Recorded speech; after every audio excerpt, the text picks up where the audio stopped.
Welcome to Chandru Study Centers. One more sum in max.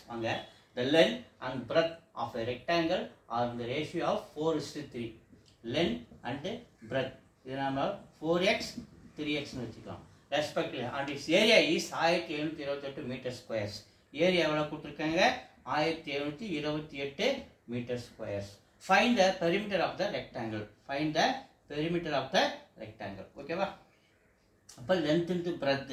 Area when we formula length into breadth is equal to 1728.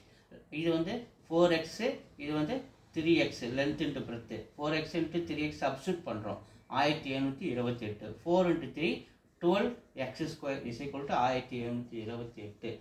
x square வேணும்னா 1728. இது 12 வந்து இங்க divide ஆகுது. 12 table அடிக்கிறோம் 1 times 17 ல மீதி reminder 5 52. மறுபடியும் 4 வாட்டி 4 12 48. 58 ல 48 போச்சுனா மீதி 4 48. மறுபடியும் 4 வாட்டி 144.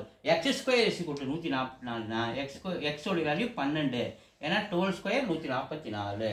x ஓட இப்போ நம்ம என்ன 4x 3x னு வெச்சிரோம் இல்லையா length into breadth 4 into 12 ratio 3 into 12. இது மல்டிப்ளை பண்ணா 48. இது மல்டிப்ளை பண்ணா 36. perimeter formula 2 into L plus B. Length plus breadth 2 times வெளியில இருக்குது. L என்னது 48 plus breadth என்னது 36. so 2 ரெண்டுத்தையும் ஆட் பண்ணுங்க 84.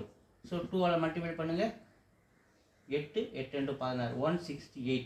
P ஓட value 168 meter is the answers. so இதோட rectangular perimeter எவ்வளவு 168 meter. Thank you.